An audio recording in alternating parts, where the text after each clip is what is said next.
जुल्म करेगा। जनता के गलियारों से हम हमारा हक मांगते, अरे हम हमारा हक मांगते, नहीं किसी से भीख मांगते, अरे हम हमारा हक मांगते। नहीं किसी से भीख मांगते। गहलोत सरकार होश में आओ, होश में आओ, होश में आओ, गहलोत सरकार होश में आओ, होश में आओ, होश में आओ। होश में आकर काम करो, काम करो, काम करो। गहलोत सरकार होश में आओ, होश में आओ, होश में आओ। होश में आकर काम करो। काम करो, काम करो। हम हमारा हक मांगते। नहीं किसी से भीख 7वां दिन है आज आपके धरने को, क्या कुछ रहा अपडेट आपका, एक बार बता दीजिए। सर अभी हमारा थोड़ी देर पहले हम लगातार 7 दिन से जी धरने पर बैठे हैं। आज सभी साथियों ने, संघर्ष समिति ने, आनसीटी ने जो काला कानून जो 18 जून को लागू किया था 2020 को, उसकी आज हमने प्रतियां जलाई है।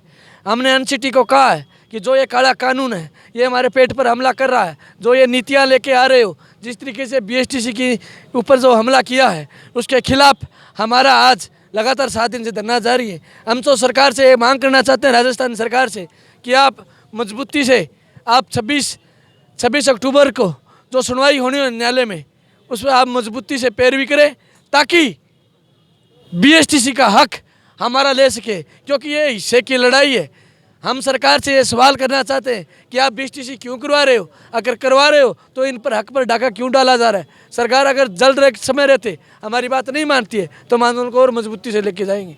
कांग्रेस की सरकार है राजस्थान में और पंजाब में भी, पंजाब में तो ऐसा हो चुका है, फिर आपके लिए क्यों नहीं? अपने राजस्थान सरकार है वो वेंटिलेटर पर चल रही है। वेंटिलेटर पर? हाँ, वो उसको कभी सांस आते हैं, कभी सांस रुक जाते हैं। हम कहना चाहते हैं कि लो जी हम आपका पूरा सांस देंगे, परंतु सरकार सोई हुई है। सरकार अब 2 उपचुनाव में उधर गेड़े लगा रही है। हम कहना चाहते हैं आप हमारी बात सुनो। तो दिल्ली का दौरा भी लगा रहे हैं। हाँ, दिल्ली के दौरा क्यों नहीं लगाए, हर जगह के दौरे लगाएंगे, क्योंकि वहाँ पर सांस लेने की सोच रहे, कहीं कहीं सिलेंडर मिल जाए, परंतु सिलेंडर जनता के पास है, सिलेंडर युवाओं के पास है, ऑक्सीजन हमारे पास है। पुलिस प्रशासन ने 2 दिन पहले दबाव भी बनाया था, वापस ऐसा कुछ दबाव, कोई राजनीतिक?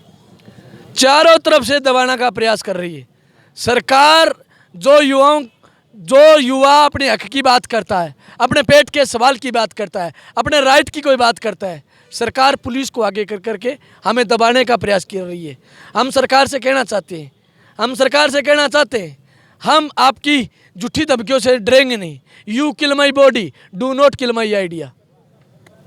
बहुत छोटी बात लेकिन बहुत ही प्यारी बात कह दी है। क्या है कुछ ये कानून आपके एनसीटी के? एनसीटी काला कानून है। अब आवाज़ नहीं निकल रही, चीख निकल रही है। न्याय की पुकार करते करते सरकार से 7 दिन हो गए हैं, लेकिन सरकार शिक्षा पर राजनीति कर रही है। ये भविष्य के लिए खतरा है।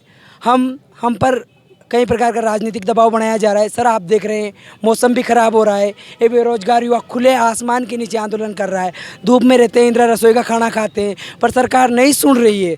क्यों नहीं सुनवाई कर रही है? संवेदनशील कहते हैं अपने आप को, ये सरकार संवेदनशीलता का परिचय नहीं दे रही है। हम उदास हो चुके हैं, हताश हो चुके हैं, कहाँ तक पड़े रहे हम, आखिर क्यों नहीं सुन रही है? इसलिए लाए थे सरकार को हमें हमारा हक चाहिए, क्योंकि लेवल 1 में अगर बीएसटीसी का विद्यार्थी नहीं गया तो उसके लिए और तो कोई ऑप्शन है नहीं। लेवल 2 है, फर्स्ट ग्रेड है, सेकंड ग्रेड है, व्याख्याता है, इन सब के लिए तो बीएड वाले वैसे ही योग्य हैं, लेकिन हमारे पास तो एक ही ऑप्शन बचता है।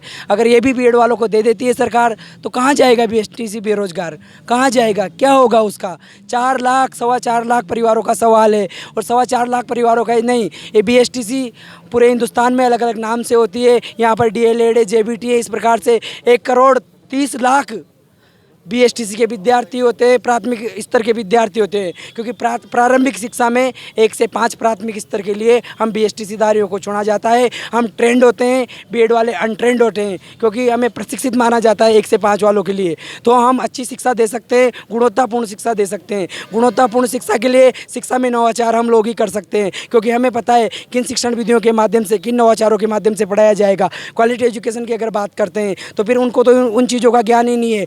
कैसे ब्रिज कोर्स बराबर हो सकता है? हमने 2 साल तक ट्रेनिंग किए, वो 6 महीना और 2 साल बराबर हो सकता है? मैं मीडिया से पूछना ही चाहूँगा ये बात, क्या 6 महीना और 2 साल बराबर हो सकता है? नहीं हो सकता साहब, हम ही ज़्यादा योग्य हैं बीएड वालों से। तो सरकार से निवेदन है और निवेदन नहीं, चेतावनी भी है साथ ही सरकार को, क्योंकि ये BSTC 4 लाख परिवारों को लेकर चल रहा है। ये जो युवा है इसके 4 लाख परिवार हैं, 4 लाख परिवार हैं, ये ताज और तख्त भी पलट सकते हैं। एक चेतावनी है, निवेदन भी है, धन्यवाद ज्ञापित कर चुके हैं लेकिन सुन नहीं रही है। अभी तक हम सरकार को धन्यवाद इसलिए ज्ञापित कर रहे हैं क्योंकि हमें सरकार से पूर्ण रूप से आशाएं, तो आशाएं, आप आशानुकूलित हमें परिचय दीजिए, अपना संवेदनशीलता का परिचय दीजिए, हमें न्याय दीजिए, वरना इसके दूरगामी परिणाम अच्छा नहीं होगा। शिक्षा अंधकार में है, भविष्य अंधकार में है, क्योंकि अगर क्वालिटी एजुकेशन नहीं मिलेगी तो शिक्षक राष्ट्र निर्माता होते हैं। जब राष्ट्र का निर्माण नींव ही सही नहीं होगी तो मकान कहाँ से सही बनेगा साहब, आप ही बताइए। जो ये हिंदुस्तान में शिक्षा का राजमहल तैयार कर रहे हैं, एक और तो शिक्षा का राजमहल तैयार किया जा रहा है लेकिन नीचे नींव खोखली की जा रही है, गिर जाएगा, डर जाएगा। और इस भारत के भविष्य के लिए जिम्मेदार होगी कांग्रेस सरकार। अगर कांग्रेस सरकार चाहती है, सुदृढ़ राष्ट्र बनाना चाहती है, तो NCT को पत्र लिखें, पत्र लिखकर बीएड को बाहर कराएं, क्योंकि ये हमारा हक है और हक मांगना लोकतंत्र में कोई गलत नहीं है। गलत को जननायक कहते हैं। शिक्षा मंत्री जी स्वयं वकील हैं, तो एक अच्छे मजबूत वकील से हमारी पैरवी करवाकर मुद्दा रखें कि BSTC प्रथम लेवल के विद्यार्थी 1 से 5 के लिए योग्य नहीं, प्रबल रूप से योग्य हैं और दावेदार हैं, तो उन्हीं को हक दिया जाना चाहिए। 7 दिन में अभी तक किसी प्रकार के प्रशासनिक अधिकारी या सरकार के किसी नुमाइंदे से आपकी बात हुई? हमारी बात हुई पर तो राह नहीं लगी बात, जब तक बात राह नहीं लगी, क्योंकि उनको बहुत कह रहे हैं हम बात कर लेंगे, अच्छे से वकील से बात करेंगे फिर बताएंगे। 2 बार हमें बुलाया गया पर तो सुनवाई नहीं हुई।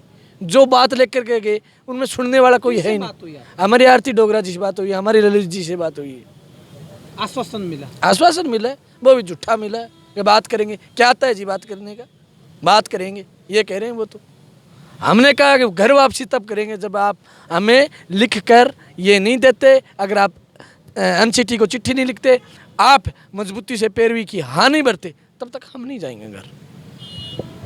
गहलोत के राज में बड़ा आश्चर्य की बात है कि एक तरफ सरकार ये कहती है कि हम हर व्यक्ति के साथ में, जो सबसे पिछड़ी लास्ट पंक्ति में जो व्यक्ति उसके साथ में है, और 7 दिन हो गए इनको यहाँ धरना देते हुए, उसके बाद में भी सरकार कोई सकारात्मक परिणाम देखना नहीं चाहती या जानबूझकर अनदेखा करने की कोशिश कर रही है, या फिर सिर्फ सरकार अपनी सरकार को बचाने के लिए या उपचुनाव के दौरे कर करना चाह रही। शर्म आनी चाहिए ऐसी सरकार को। 7 दिन हो गए इनको और युवाओं की मांग को उठाना चाहिए। मेरे सहयोगी महेश देगड़ा के साथ में मैं कुलदीप चारण, शहीद स्मारक से, खास राजस्थान, जयपुर।